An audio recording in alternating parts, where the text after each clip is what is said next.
Hey everybody, Tadrakos here, and I'm going to be bringing you guys another StarCraft 2 commentary here.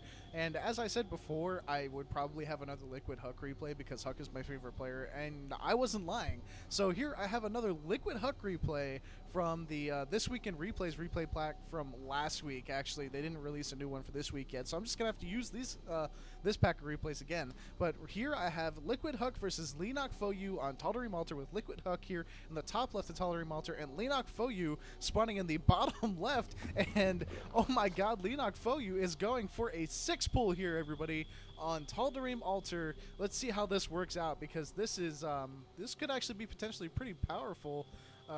I'd expect Huck to go for a Forge Fast expand anyway, but still, this could be pretty devastating. It's got seven drones now. One gonna go out and scout. 6 gonna continue mining. So this is going to be pretty crazy. Huck is actually going to spot.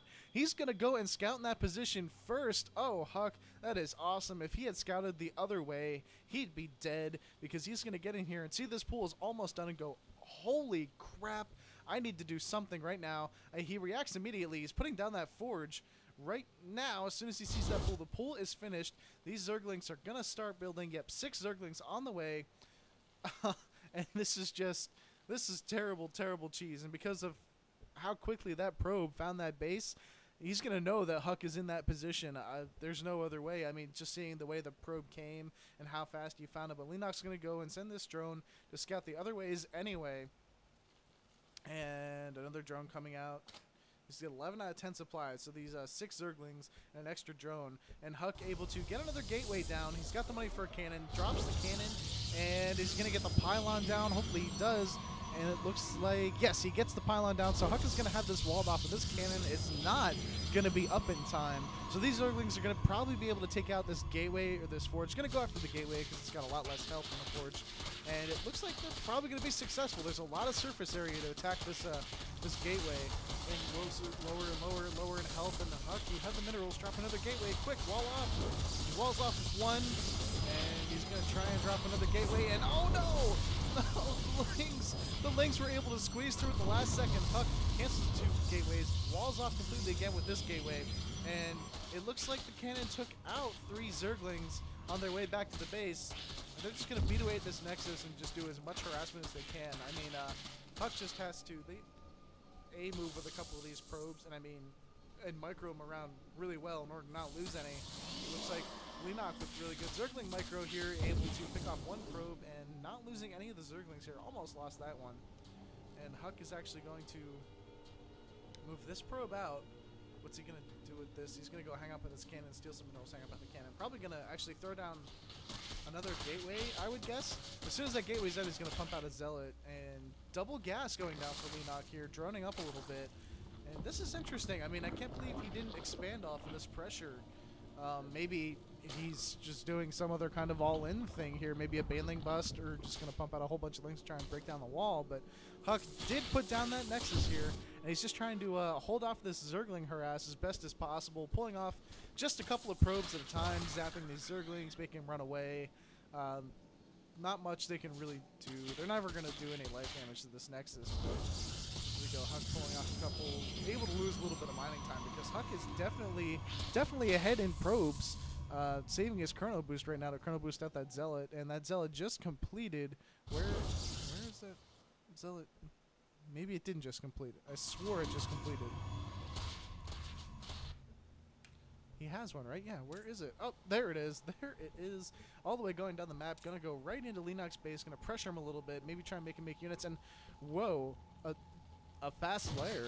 Leenock is getting a fast lair, everybody. I don't know what this is for. No Baneling nest.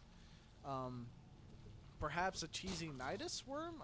This Zealot here just gonna hang out in the base. Huck gonna go try and do some damage, but it's going to auto-attack this queen, so he's gonna go and right-click some drones, takes out 1 drone, and not gonna be able to take out another drone, as good drone micro from Leenock is able to keep that away. But these Zerglings still harassing this Nexus. Huck is getting pretty tired of this, I'm sure. But Huck got his Cybercore up, researching Warp Gate, and he's gonna get a Stalker out here to probably pick off this Overlord, just in case there is some kind of a cheesy Nidus play.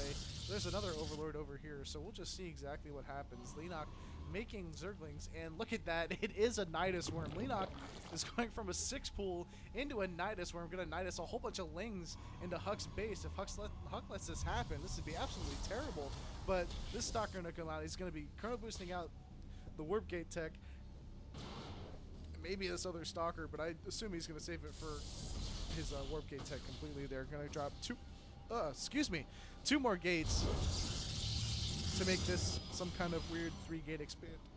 Oh my god, I had the hiccups, and it's absolutely terrible. Okay, well, Huk can be able to take out this Overlord. Gonna supply block LeenockFOu for a second. This probe dropping down this pylon is gonna be able to see this Nidus, and we're gonna pull off a few probes, but Huk realizes, I got 2 Stalkers. 2 Stalkers and 1 probe to be able to handle this, so actually, kind of looks like this might finish. This Overlord gonna fly in here, gonna take out this cannon, and Huk is able to take out the Nidus Worm. Blood and guts go everywhere, and that cannon scares away that Overlord. Wonder if LeenockFOu's going to try it again, but actually no, a Baneling Nest goes down, so now he's going to go from a Nidus Worm into a Baneling Bust. I don't think that LeenockFOu can think of any more cheesier things to do in this game in order to try and beat LiquidHuk, one of the top Protosses in Korea on the ladder right now. I mean, this guy is absolutely awesome. He's at like a 68 to 70% win ratio in Grandmasters. That's sick. He's really, really good. 2 more gates going down for Huk. And he's going to transition into a 5-gate, probably with +1 timing to see if he starts at +1, but I hear Banelings. Yes, Banelings forming down here at the bottom of the ramp where Huk cannot see them, so Huk really does not have any idea that this is coming. Going right to this pylon, try and block down the door. These Stalkers are over here just chilling, stopping Overlords coming in. Here come the Banelings, gonna knock down that pylon. Huk waits to put down the force field. 1 Baneling gets in, takes away the shields from those Zealots, and the Forge goes down, and then the cannon's surely going to go down from the Zerglings, and the Zealots going to pull off the probes just in case they need to get to safety. He's still mining for his main base, but the Lings do a run by. Only 5 Lings left, going to run into the main base and attack this pylon here. Huk going to warp in a couple of Zealots, I'd assume. Yep, there goes a couple of Zealots to hold off these Lings here, but more Lings streaming across the map down to LiquidHuk's base. A couple more sentries moving in, but these sentries are going to get 2 force fields off. Half the Lings have to stay outside of the base, but the sentries get taken out. Zerglings got the mineral line. Huk losing a few probes here. Looks like the Zerglings from the main base got held off, but Zealots and the Stalkers and the sentry from the main base come through. Going to be able to hold off these Lings.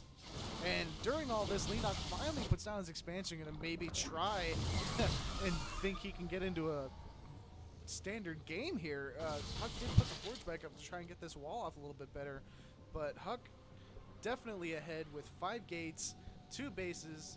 Oh, looks like there was a Zergling. Those 4 Zealots finally hunted that little bugger down, and they're just going to hang out in the mineral line just in case anything like that happens again. Huk chrono boosting out more probes, protecting his front line.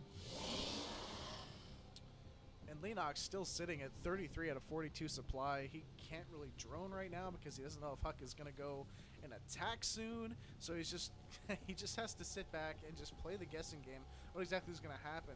Being very active with his Zerglings, though, I'd almost expect to see him make a few more Banelings. But Huk going to push out and take out this Overlord here. Bring LeenockFOu down to even lower supply count, 34 out of 36. So now LeenockFOu has to make an Overlord instead of making drones. I really don't know what his plan could be here to try and think that he can win this game. Huk is so far ahead. 2 more sentries and a Stalker coming out. Chrono boosting out +1. Huk going to try and wall off a little bit with this Zealot here. Pro puts down a pylon, so it's not even a full wall off, but still it's something to deter anything. But I see Baneling in the production queue. Yep, more Banelings. Ling's going to run up to Huk's base. Not going to be able to get past that Zealot. Going to pick up, protect this little pylon here. The Banelings are going to go right for that Forge and take out the +1 before it's done, but at the same time, and the Forge goes down, but at the same time, Huk has this huge force running into LeenockFOu's base, and LeenockFOu's not going to be able to do anything to defend this, whereas Huk could probably warp in a whole bunch of units. That Zealot gets picked off, but going to be able to warp in 3 Zealots to this main base. LeenockFOu supply blocked again. This hatchery is going to go down, loses all the drones at his natural, while Huk just runs his probes back and forth, trying to keep them in safety. A few more, 2 sentries. Gonna try and force field away these Zerglings. Oh, and he's going to lose these 2 sentries, but you know what? He's going to hold off this rush completely here, for this all-in from LeenockFOu. He's going to run into the base. These banelings, and oh my god! Perfect force fields surround the banelings in a circle before they can even hit any of the units. And Leenock is forced to GG right then and there, knows that he can do nothing to stop this. Huck tripling the supply of LeenockfOu at 90 to 30 almost. It's just well played. Even Leenock saying well won to LiquidHuk, and oh my god, I mean, just look at this. Huck doubled him in drones.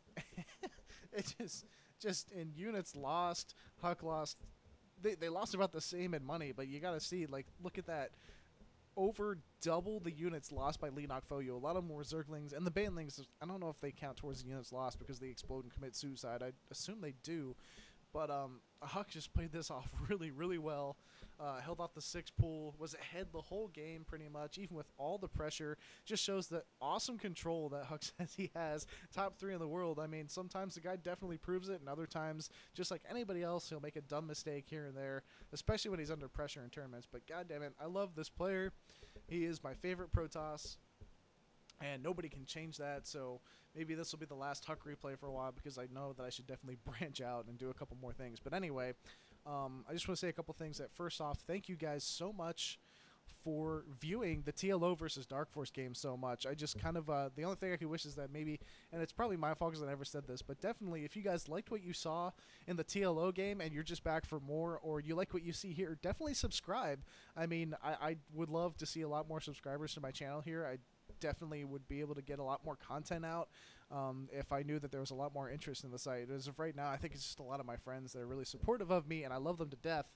But definitely if you guys saw that, because I saw that I had almost 200 views between for each part 1 and part 2 of the TLO versus Dark Force game, which was such an awesome game, and I guess people were definitely Googling it to see that game. So, and they found me and watched it. Nobody thumbs me down, but not a lot of people thumb me up or subscribe. So definitely click that link below to subscribe and follow me. I'll definitely be trying to get more videos out in the future. So enough of my rambling on. This is my replay for today. Maybe tomorrow I'll be able to get up another one that won't be a Team Liquid replay. But we'll see what happens. Okay, guys. Thanks, everybody, and have a good night. I will see you guys in the next replay.